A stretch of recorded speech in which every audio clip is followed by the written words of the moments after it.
సాధించడమే మీ లక్ష్యమా? ఎంబీబీఎస్ సీట్ల గైడెన్స్ కోసం తప్పక విచ్చేయండి మెగా ఎడ్యుకేషన్ మేళా. ఆనాడు ఇరిగేషన్ శాఖ మంత్రిగా ఉన్న గౌరవ హరీష్ రావు గారిని,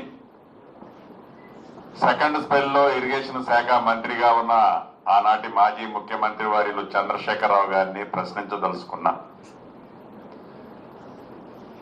ఇందాక పెద్దలు ఉత్తమ్ కుమార్ రెడ్డి గారు చెప్పినట్లు వారు ముఖ్యమంత్రిగా దిగిపోయే నాటికి సీతారామ ప్రాజెక్టు కాస్ట్ సుమారు 18,300 కోట్ల కింద నిర్ణయించారు. వారు దిగిపోయే నాటికి వారు చెప్పిన లెక్కల ప్రకారమే వారు ఖర్చు పెట్టింది 7,300 కోట్లు. మరి 18,300 కోట్లకి 7,300 కోట్లు ఖర్చు పెడితే 90% పని కంప్లీట్ అయింది చెప్పుకోవటం ఏ లెక్క ప్రకారం అయింది అనేది వారిని అడుగుతున్నా. ఎస్, మీరన్నట్లు మోటార్లు మేమే తీసుకొచ్చాం, మోటార్లు మేమే నట్లు బోల్ట్లు దగ్గరుండి బిగించాం, మోటార్లంతా రెడీ చేశామన్నారు. నిజంగా మీరే చేశారు. మోటార్లు ఉత్తమ్ కుమార్ రెడ్డి గారో, రేవంత్ రెడ్డి గారో, శ్రీనివాస్ రెడ్డి గారో, తుమ్మల నాగేశ్వరరావు గారు బిగించామని మేమేం చెప్పుకోలే, మీరే బిగించారు. ఎందుకు బిగించారాయా మోటార్లు అంటే, మోటార్లు బిగిస్తే మీకు ఎక్కువ కమిషన్ వస్తుంది, మోటార్లు బిగిస్తే ఎక్కువ కమిషన్ వస్తుంది కాబట్టి మోటార్లు బిగించారు. మీకు ఎక్కడ లాభం ఎక్కువ వస్తుందో, ఎక్కడ కమిషన్లు ఎక్కువ వస్తుందో అది మీరు పని చేయటమే తప్ప ప్రజలకు ఉపయోగకరమైన పని చేయాలన్న చిత్తశుద్ధి మీలో లేదు. మీరు చెప్పిన దాంట్లోనే అర్థమవుతుంది.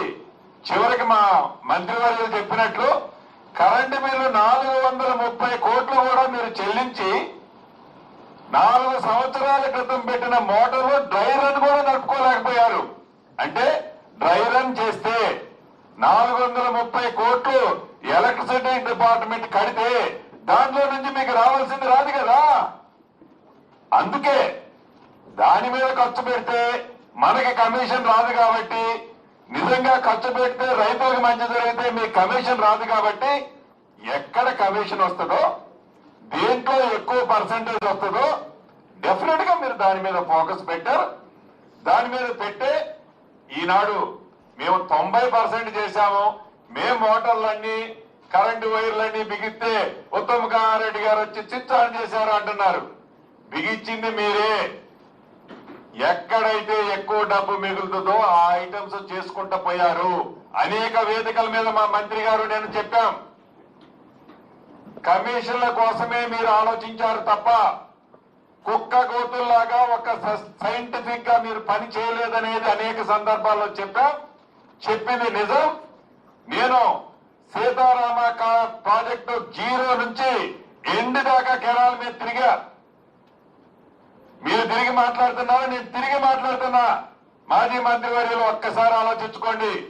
మీకు చిత్తశుద్ధి లేదు. ఖమ్మం జిల్లా మీద ప్రేమ ప్రేమ ఒలకబోసి చెప్తున్నారు కదా. ఖమ్మం జిల్లా ప్రజలు 2014లో మిమ్మల్ని ఆదరించింది ఒకటే సీటు, 2018లో మిమ్మల్ని ఆదరించింది ఒకటే సీటు, 2023లో పొరపాట్లు అది గెలిచింది నా శిష్యుడు నా బొమ్మ పెట్టుకొని, ఆడగేలు గెలిచింది ఒకటే సీటు. ఖమ్మం జిల్లా ప్రజలు ఎప్పుడు మీ మాయ మాటలు, మీ మాటలు, మీ మామ మాటలు, మీ ఇద్దరు మాయ మాటలు ఎప్పుడు ఖమ్మం జిల్లా ప్రజలు నమ్మలేదు, విశ్వసించలేదు.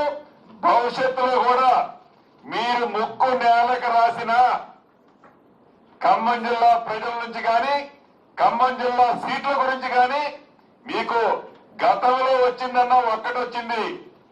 మళ్ళీ ఎప్పుడన్నా ఎన్నికలు వచ్చినప్పుడు మీకు వచ్చేది బిగ్ జీరోనే. కాబట్టి ఖమ్మం జిల్లా ప్రజల గురించి, ఆ ప్రాంతాన్ని గురించి మాట్లాడే నైతిక హక్కు, ఆ గిరిజన ప్రాంతం గురించి మాట్లాడే నైతిక హక్కు మీ ప్రభుత్వానికి, మీ ఆనాడు పరిపాలించిన మీ ప్రభుత్వానికి లేదని మరొక్కసారి ఈ వేదిక మీద నుంచి మీకు చెప్తున్నా. ఈ ప్రభుత్వాన్ని మీరు విమర్శించేది, మీరు రాజకీయం చేయాలి అనుకుంటే డెఫినెట్ గా మీరు రాజకీయం చేయండి. కానీ కాంగ్రెస్ పార్టీలో ఉన్న నాయకులు ఇంకొకటి కూడా అంటున్నారు, మంత్రులు పోటీ పడుతున్నారట ఖమ్మంలో. ఖమ్మం మంత్రుల గురించి నీకు బాగా తెలుసు. ఖమ్మం మంత్రుల గురించి, ఖమ్మం రాజకీయం గురించి మీకు తెలుసు, మీ మామకి తెలుసు. ఖమ్మం ప్రజల పౌరుషం ఎలా ఉంటుందో తెలుసు. కాబట్టి ఎంత తక్కువ ఖమ్మం జిల్లాని గోకితే అంత మంచిది. గౌరవ మాజీ మంత్రి వర్యులు సుమన్ టీవీలో మీ పర్సనల్ అండ్ బిజినెస్ ప్రమోషన్స్ కోసం కింది నెంబర్కి కాంటాక్ట్ చేయండి.